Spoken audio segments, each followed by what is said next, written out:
अस्सलाम वालेकुम रहमतुल्लाहि व बरकातुहू। दोस्तों, कैसे हैं आप सब? जिस तरह की हमारे अकाउंटिंग क्वेश्चन के क्वेश्चंस का सिलसिला जारी था, तो हम 4 क्वेश्चन सोल्व कर चुके हैं और आज हमने क्वेश्चन नंबर 5 को स्टार्ट करना है। ये क्वेश्चन थोड़ा सा लेंथी होने वाला है और इस वजह से शायद वीडियो भी थोड़ी सी लेंथी हो जाए, लेकिन ये क्वेश्चन आपके लिए बहुत ही ज़्यादा फायदेमंद साबित होगा। इसलिए इसको ज़रूर देखिएगा और समझने की कोशिश कीजिएगा। तो चलें देखते हैं क्वेश्चन नंबर 5 है क्या। Okay, question number 5। Show the effects of the following transaction upon the accounting equation. June 2017। Okay, और ये ट्रांजैक्शंस दी हुई हैं और सीरियल नंबर के हिसाब से दी हुई है कि नंबर 1 पे क्या है, नंबर 2 पे क्या है, नंबर 3 पे क्या है। तो चले नंबर 1 पे क्या है देखते हैं। नंबर 1 पे है mister Salman started business with cash $80,000। और अब सिर्फ एक चीज नहीं है, और चीजें भी आ गई हैं। Inventory $50,000 and machinery $5,000। 3 चीजों से उसने अपने बिजनेस का आगाज किया है। ठीक है, हम देखेंगे इसको कैसे हैंडल करना है। उसके बाद है purchased furniture for cash 4,000। Furniture purchase किया है और कैश दी है हमने $4,000 की। एंड परचेज गुड्स, और फिर परचेज की हैं गुड्स फ्रॉम नवीद स्टोर, और अमाउंट है $25,000। जब नवीद स्टोर से चीज़ें परचेज की हैं और उसने बताया नहीं है कि ये कैश है या क्या है, तो इसका क्या मतलब है कि ये फिर क्रेडिट पे हैं, और क्रेडिट पे हैं तो फिर ये पेबल्स बनेंगे। लेकिन हम इसको सॉल्व करते हुए देखेंगे कि किस तरह से हमने अकाउंटिंग क्वेश्चन में इसको लिखना है। उसके बाद है sold goods. Sold goods, goods sold की है क्रेडिट पे और अमाउंट है 8,000 की। लेकिन ये हमने सेल तो $8,000 पे की है, लेकिन इसकी असल कॉस्ट जो थी वो थी 6,500। अगर आपने मेरी पिछली वीडियोस को देखा हो तो आपको पता चलेगा कि हमने इसको किस तरह से हैंडल किया था। लेकिन हम इसे अभी भी अकाउंटिंग क्वेश्चन में हैंडल करेंगे कि किस तरह से इसको लिखते हैं। उसके बाद open a bank account. Bank account open किया है और डिपॉजिट की है अमाउंट $40,000 की। क्या होता है जब हम बैंक अकाउंट ओपन करते हैं तो उसमें हम अमाउंट जमा करवाते हैं। तो वो अमाउंट हमारी क्या होती है? असल में कैश हम जमा करवा रहे होते हैं। तो सिंपल इसकी ट्रांजैक्शन होगी, देखेंगे हम इसको किस तरह से लिखते हैं। उसके बाद है सोल्ड गुड्स फॉर कैश। अब सोल्ड गुड्स है और cash 15,000, which is 20% above cost. और साथ उसने बता भी दिया है कि असल में एक्चुअल कॉस्ट क्या थी इन्वेंट्री की, 12,000 की। $12,000 की कॉस्ट थी इन्वेंट्री की, लेकिन हमने सोल्ड की है 15,000 पे। तो ये भी हम पिछले क्वेश्चन में कर चुके हैं, अभी भी देखेंगे कि क्या है।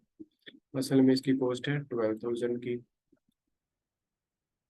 ओके, नेक्स्ट है received 7,800 from Rashid in full settlement. हमने रिसीव की है अमाउंट 7,000 फ्रॉम राशिद की, और ये फुल सेटलमेंट है जो कि हम जून की थर्ड ट्रांजैक्शन में हम देख चुके हैं कि हमने क्या किया था कि 8,000 की थी चीजें सोल्ड की हुई, जबकि इसकी कॉस्ट तो ठीक है 6,500 थी। लेकिन जो 8,000 की चीज थी उसमें से हमने 7,800 रिसीव किया है और 200 बाकी जो बचा उसको हमने इग्नोर कर दिया है क्योंकि सेटलमेंट फुल हो चुकी है। तो ये अब हमारे लिए लॉस होगा या प्रॉफिट, ये हम देखेंगे बाद में। उसके बाद है paid amount 24,700 to Naveed store in full settlement, और ये रिलेट कर रही है सैंकड़ ट्रांजैक्शन से। तो सेकंड ट्रांजैक्शन में क्या था कि हमने परचेज की थी नवीद स्टोर से 25,000 की गुड्स, और अब उसको हम क्या कर रहे हैं कि 24,700 पे कर रहे हैं और सेटलमेंट फुल हो चुकी है। तो इसका क्या मतलब है कि जो डिफरेंस आ रहा है 300 का, वो प्रॉफिट और लॉस की मद में लिखा जाएगा, और हम देखेंगे कि ऐसे लिखना है। उसके बाद है नंबर 8 पे, paid rent and salaries for the month amount 4,000। Okay, 4,000 की रेंट पे किया है, 4,000 की सैलरी पे की है, एंड वेजेस आउटस्टैंडिंग, और जो वेजेस हैं वो आउटस्टैंडिंग है। आउटस्टैंडिंग का मतलब आमतौर पे होता है कि हमने एडवांस में दे दिए हैं। तो एडवांस की जो चीज़ है वो पेबल्स के हिसाब से या रिसीवेबल के हिसाब से देखी जाती है, और जो पेड है तो इसका मतलब वो अभी पे कर दिया है, तो वो हम देखेंगे कि वो कैश में से निकल रहा होगा और कैपिटल पे उसका असर पड़ रहा होगा, क्योंकि जो पेड चीज़ है वो कैश पे जाती है, और कैश के साथ जब भी और एसेट ना हो तो फिर वो हमेशा कैपिटल पे ही अफेक्ट करता है। तो चलें, ये थी हमारी रीडिंग क्वेश्चन की। अब एक एक करके हम सोल्व करते हैं कि किस तरह से किस ट्रांजैक्शन को कहाँ पे लिखना है। ओके, सबसे पहले तो हम लिख लेते हैं सीरियल नंबर, उसके बाद है हमारे एसेट्स, और उसके बाद है हमारे इधर लाइबिलिटीज एंड इक्विटी, ये। और इसको मैं थोड़ा सा और कर दूं मार्स, तो ये ऐसे हो जाएगा। ओके, तो नंबर फर्स्ट पे हमारी क्या ट्रांजैक्शन है, देखते हैं जी। वो कह रहा है जी कि mister Salman started business, business start किया है, कैश 80,000, इन्वेंट्री 50,000 एंड मशीनरी 5,000। तो ये तो एसेट है तो लिखे जाएंगे। सबसे पहले हमारे पास है कैश, उसके बाद है इन्वेंट्री, उसके बाद है बिल्डिंग और मशीनरी, मशीनरी, मशीनरी, और इन सब के साथ क्या होगा, कैपिटल।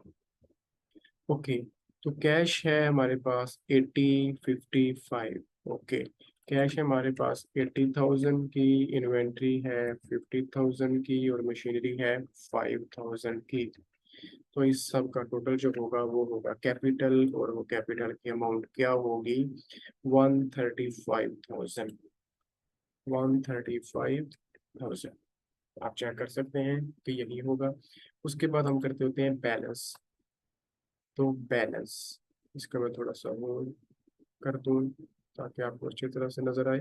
तो बैलेंस 80,000 सेम, उसके बाद 50,000 सेम, उसके बाद 5,000 सेम, कुछ नहीं है तो 0, 0, 0, 0, और ये 135,000 सेम। ओके, ये नंबर वन ट्रांजैक्शन हुई हमारी कंप्लीट। इजी थी लेकिन थोड़े से एसेट्स ज्यादा थे, उनको बस वैसे लिखना था। ओके, दूसरे नंबर पे क्या हुआ, purchase furniture for cash. Okay, सबसे पहले तो फर्नीचर खरीदा है कैश पे, तो फर्नीचर हमारा एसेट है तो फर्नीचर लिखा जाएगा इधर। तो फर्नीचर आ रहा है हमारे पास, और अमाउंट है उसकी $4,000, 4,000, और इसमें से कैश जा रही है। तो पहले देखते हैं अभी असर और कैश का है कि नहीं। तो वो कह रहा है purchased goods from Naveed store 25,000। Okay, 25,000 की गुड्स आ रही हैं, तो इसका मतलब है कैश पे अब इसका असर नहीं है। तो ये कैश का अगर फर्नीचर आ रहा है तो कैश पे जा रही है 4,000 की। ये तो हो गई फर्नीचर की। उसके बाद purchase goods from Naveed store 25,000, 25,000 from Naveed store से हम परचेज कर रहे हैं, और पैसे अभी नहीं दिए हैं। जब उसने कैश नहीं कहा तो इसका मतलब है उधार पे है, तो हम फ्यूचर में पैसे देंगे। तो एक तो जो फ्यूचर की चीज़ है वो अफेक्ट करती है कैपिटल को, और एक हम नवीद स्टोर से ले रहे हैं, तो इसका मतलब है साथ हमारा उधार वाला सिस्टम है, तो पेएबल्स बढ़ जाएंगे। तो यहाँ पे हम लिखेंगे पेएबल, ओके, तो पेएबल्स की हमारे पास अमाउंट क्या है? हमारे पास अमाउंट है 25,000। ओके, एक तो हमारे 25,000 के पेएबल्स बढ़ेंगे, और दूसरा क्या करना होगा हमने कि जब पेएबल्स को अमाउंट वापस करनी होगी क्रेडिटर्स को, जिससे उधार पे हम चीज ले रहे हैं, तो वो फिर हमारे कैपिटल से जाएगी अमाउंट। तो 25,000 इधर से माइनस। ओके, ये हुई ट्रांजैक्शन पूरी। अब इसका करते हैं बैलेंस। तो हम देखेंगे कि ये होगा 76,000, ये सेम 50,000, ये 5,000, ये 4,000, ये कुछ नहीं तो 0 0, और ये 25,000, और ये 135 में से 25 गए तो 110,000। ये होगी हमारी बैलेंसिंग फिगर, आप चेक कर सकते हैं। और ये सेम हो गए, assets is equal to equities plus liabilities. Okay, तो ये थी ट्रांजैक्शन 2। अब देखते हैं ट्रांजैक्शन नंबर 3। 3 में क्या हुआ? Sold goods to Rashid on credit basis for 8,000, costing 6,500। एक तो क्रेडिट बेस पे सेल कर रहे हैं, तो इसका मतलब है कि हमने पैसे रिसीव करने हैं, लेकिन फ्यूचर में। तो फ्यूचर में जो रिसीव करने हैं, तो उसका क्या मतलब हुआ कि रिसीवेबल आएगा। रिसीवेबल क्योंकि एसेट है, तो इसलिए एसेट की साइड पे लिख रहा हूँ। तो 8,000 हमने रिसीव करना है उससे, जो हमने उसको चीजें बेची हैं, जिसे हम गुड्स भी कह सकते हैं। लेकिन हुआ क्या है कि उसकी असल में कॉस्ट जो थी वो 6,500 की थी। ओके, देखते हैं कि हमने उससे लेना तो 8,000 है, तो रिसीवेबल तो आएगा 8,000। लेकिन जो इन्वेंट्री की कीमत थी वो थी 6,500 की, और ये इन्वेंट्री क्योंकि हम सोल्ड कर रहे हैं, तो ये होगी कम 6,500 की। और इसका जो डिफरेंस है कि कॉस्ट उसकी 6,500 थी, और हमने उसे 8,000 में बेचा है। तो जो डिफरेंस है वो हमारा अब क्या है कि हमने सस्ती चीज खरीद के उसको महंगा करके बेचा है, तो वो हमारा क्या होगा? प्रॉफिट। तो ये प्रॉफिट अफेक्ट करता है कैपिटल को, तो ये 500 कैपिटल में आ जाएगा। उम्मीद करता हूँ कि आपको इसकी समझ आई होगी। अगर नहीं तो मैंने जिस तरह से बोला है, आप वीडियो को पीछे करके बार बार सुन सकते हैं। तो balancing figure again, balancing figure होगी हमारी। तो ये सेम 76,000, और ये 50 में से 6,500 गए तो 43,500, और ये सेम 5,000, और ये सेम 4,000, और ये अब 8,000, ये 0, ये 25,000, और ये 110 में से 1,500 गए, बल्कि आए पॉजिटिव है तो 111,500, 111,500। ये होगी हमारी ट्रांजैक्शन नंबर 3। ओके, अब देखते हैं ट्रांजैक्शन नंबर 4। 4 में क्या हुआ? 4 में open up bank account and deposit 40,000। Okay, bank account हमारा एसेट होता है, तो बैंक आएगा, अमाउंट 40,000 है, बैंक का अकाउंट बनेगा एसेट साइड पे, और इसमें हम 40,000 डिपॉजिट कर रहे हैं। तो ये तो डिपॉजिट हो गई 40,000 पॉजिटिव, लेकिन कैश में से डिपॉजिट होता है, हम कैश डालते हैं बैंक में, जाके डिपॉजिट करवाते हैं, तो इसलिए कैश में से 40,000 कम होगा।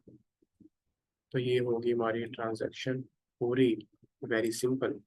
उसके बाद बैलेंस, तो ये 76 में से 40 गए तो 36,000, और ये 43,500, ये 5,000, ये 4,000, ये 8,000, ये 40,000, ये 25,000, और ये सेम 111,500। Okay, 4 transactions complete. अब 5वें नंबर पे क्या है? 5th number, sold goods for cash 15,000 which is 20% above cost. मतलब कि उसकी कॉस्ट थी 12,000 की, और हमने 15,000 पे सेल किया, तो कैश तो 15,000 आ रही है। तो कैश तो हम 15,000 लिख लेते हैं, 15,000 कैश आ रही है। लेकिन जो इन्वेंट्री की कॉस्ट असल में थी जो हमने बेची है वो है 12,000, तो इन्वेंट्री तो 12,000 की जाएगी, 12,000 की इन्वेंट्री नेगेटिव। तो ये जो डिफरेंस आ रहा है कि जो इन्वेंट्री की कीमत 12,000 थी लेकिन हमने उसको 15,000 में बेचा, तो कम वाली चीज को ज्यादा पैसों में बेचा, तो हमारा क्या हुआ, प्रॉफिट। तो ये 3,000 का जो डिफरेंस है ये है हमारा प्रॉफिट। तो प्रॉफिट कैपिटल में लिखा जाता है तो लिख दिया। अब फिर करेंगे बैलेंस, तो अब ये होगा हमारा 51,000, आई थिंक 51,000, यस, ओके, 51,000। उसके बाद ये 43 माइनस 12, 43, 5, 12, 31, 5, ओके, 31,500, ये 5,000, ये 4,000, ये 8,000, ये 40,000, ये 25,000, और ये 114,500। ओके, तो ये तो होगी हमारी कंप्लीट नंबर 5। अब देखते हैं नंबर 6 पे क्या है। Number 6, received 7,800 from Rashid in full settlement, जो कि रिलेट कर रही है थर्ड ट्रांजैक्शन से। ओके, थर्ड ट्रांजैक्शन में हमने राशिद को चीजें बेची थी क्रेडिट पे 8,000 की, तो अब हम उससे अमाउंट रिसीव कर रहे हैं। तो ठीक है, हमारे पास अमाउंट जो रिसीव हो रही है वो तो आ रही है 7,800, तो ये तो कैश है। ठीक है, ये हम कैश में लिख लेते हैं, 7,800 ये कैश में रिसीव हुआ। लेकिन हमने फुल सेटलमेंट कर दी है, तो इसका क्या मतलब हुआ कि लेना 8,000 था, लिया 7,800, तो 200 का जो हुआ वो हमें हुआ लॉस। तो लॉस भी क्योंकि कैपिटल में आते हैं तो 200 का लॉस। तो अब हमने लेना कितना था, 8,000, तो 8,000 की फुल सेटलमेंट हो चुकी है, तो ये तो हो जाएगा रिसीवेबल में से माइनस। ओके, ये होगी हमारी transaction complete. Balance again, okay, 51,758,800, ये 31,500, ये 5,000, ये 4,000, और ये अब जीरो क्योंकि सेटलमेंट फुल हो चुकी है। उसके बाद ये 40,000, ये 25,000, और ये 114,300। अब बैलेंसिंग फिगर्स ये होंगी। ओके, तो अगेन 7 पे क्या हुआ, इससे रिलेट करता है, लेकिन अब क्या है, पेमेंट है। पेड 24,700 टू नवीद स्टोर, जो कि रिलेट कर रहा है सैंकड़ ट्रांजेक्शन से। ओके, सैंकड़ को जाकर देखते हैं। ओके, सैंकड़ में क्या था, हमने नवीद से चीजें परचेज की थी 25,000 की, तो उसे हम पे कर रहे हैं 24,700, पे कर रहे हैं 24,700। तो इसका क्या मतलब हुआ कि 24,700, और उसने साथ एक और चीज कही है, अगर आप गौर करें कि बैंक से पे कर रहे हैं, कैश नहीं। तो इसका मतलब है पेमेंट जाएगी बैंक में से 24,700 की।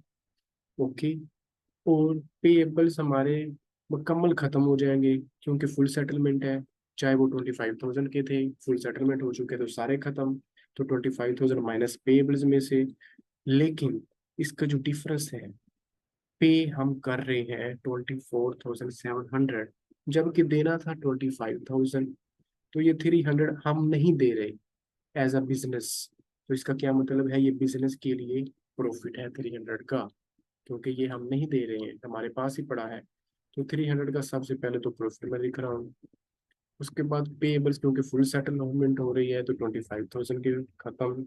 उसके बाद दे रहे हैं हम बैंक में से 24,700, तो ये बैंक में से माइनस, इस तरह से।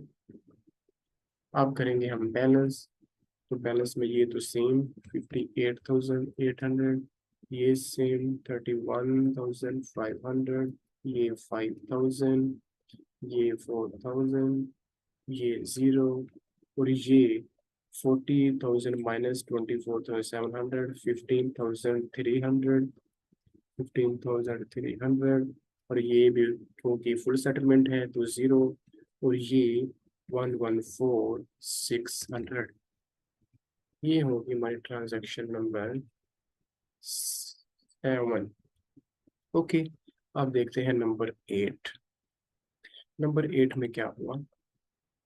Paid rent and salaries 4,000। Okay, paid rent and salaries 4,000, तो ये क्योंकि पेड है तो इसका मतलब है कैश में से 4,000 गया। उसके बाद वेजेस आउटस्टैंडिंग मंथ 1,000। आउटस्टैंडिंग, अगर आपने पहला लेसन मेरा लिया हो तो आउटस्टैंडिंग जो आता है वो होता है पेएबल्स में। तो ये 1,000 का क्या मतलब है कि पेएबल है। ठीक है, कि हम रह रहे हैं लेकिन हमने उसको भी रेंट पे नहीं किया, तो इसका क्या मतलब है? हमारी लाइबिलिटी है कि हम उसको पे करेंगे, चाहे 1 मंथ बाद करें चाहे 2 मंथ बाद करें, लेकिन पे तो करना है। तो इसका मतलब है कि ये पेएबल है। तो ये 1,000 हुआ पेएबल, और कैश हुई 4,000 की। तो 4,000 कैश तो गया क्योंकि ये हम पे कर रहे हैं नंबर 8 पे, तो 4,000 कैश गया। उसके बाद 1,000 का पेएबल बढ़ रहा है क्योंकि हमने ये पे करना है वेजिस को इन द फ्यूचर। तो क्योंकि ये जो पेएबल है ये भी इफेक्ट करता है कैपिटल को, और जब एक्सपेंसेस और इनकम की बात हो तो वो भी इफेक्ट करते हैं कैपिटल को। तो इसका क्या मतलब हुआ कि हम दोनों को प्लस करके इकट्ठा ही लिख देते हैं। तो 4,000 प्लस 1,000 क्या हुआ? 5,000, और ये माइनस 5,000 क्योंकि हमने पेमेंट करनी है और की है कैपिटल में से, तो इसलिए इसको इस तरह से लिखा जाएगा। अब करते हैं फिर बैलेंस। ये हुआ 54,800, ये 31,500, ये 5,000, ये 4,000, ये 0, ये 15,300, और ये अब 0 प्लस 1,000 तो 1,000, और ये 114 में से 5 गए तो 109,600, आई थिंक यही आता है, आप भी चेक कीजिएगा। ओके, तो अब हम करके देखते हैं कि टोटल इक्वल है कि नहीं। तो टोटल, ओके, टोटल को चेक करेंगे हम। टोटल, ओके, करें टोटल आप भी और मैं भी कर रहा हूँ। तो ये होगा 54,800 plus 31,500 plus 5,000 plus 4,000 plus 15,300। Okay, ये हुआ 110,600, 110 और 600। ओके, और इसको चेक करें तो यस, 109 प्लस 110, 110 और 600, तो ये हमारे इक्वल आ चुके हैं। टोटल एसेट्स और इक्वल है ये लाइबिलिटीज प्लस कैपिटल।